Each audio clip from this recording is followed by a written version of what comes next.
Newsflash! The day is April 6, 1917, and President Wilson has just declared war on the Axis powers. As said by our president, this war is a crusade to make the world safe for democracy. Enlist now. Your country depends on you. Promise me you'll keep yourself safe when you're away. I don't know what our family would do without you, James. We'll be home waiting with open arms for you when you get back. Don't worry, Mary. The war will be over before you know it. I love you and Sam very much. I'll write to you all the time to keep you posted on how I'm doing. Goodbye. Goodbye. Goodbye. I'm thinking of enlisting in the Army. Arnold, you're 15. I've seen posters and heard radio announcements saying we are going to be victorious and that it is an honor to serve the country. You're ludicrous. What if you die? You're my best friend. Don't worry, I won't.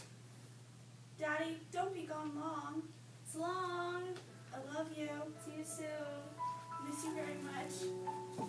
Your husband. Your son. Your majority. Your fighting son and brother. Johnny. Tim. Ed. Jack. Hugh. Ernest. Yes, write to me. I'll pray every night if I have to. I can't even imagine what we'd do if James were to die. How could I possibly raise Sam on my own? But I'm very proud to be the wife of a man at war for this country. Just scared as well. Goo goo gaga. Oh, Sam, be quiet. I'll be there in a sec. Oh, here's a letter from your daddy. Can you say daddy? Daddy? Dada? June 18, 1918. Dearest Mary, we were all subjected to several different kinds of gas today, with and without masks.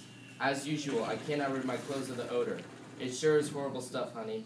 Deadly and usually ensures a slow and horrible death. There is one kind which kills quickly, chlorine, but I do not prefer any kind or brand myself. Dear Papa, Mama says I should pray for you, but I don't even know why. Because she says you're just coming home soon. She didn't say when, though. I'm so big now, you wouldn't even guess it was me. I miss you at home, here, and Mama does too.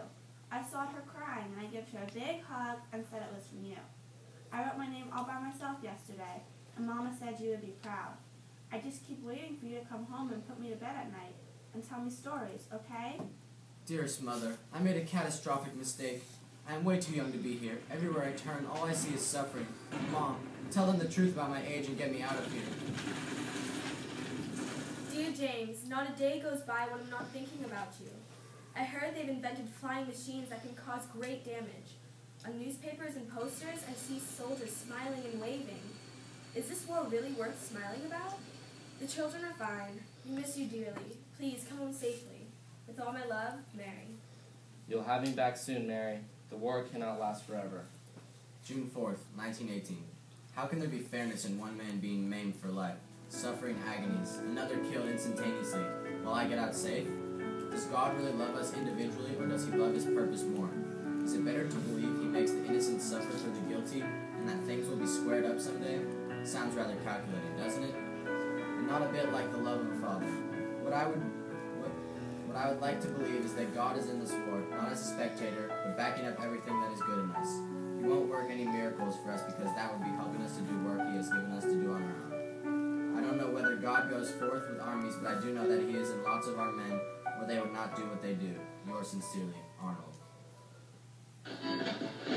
Newsflash! The war is over. Today, November 11th, 1918 will go down in history as Armistice Day. The fighting ends now, and our troops will return home soon.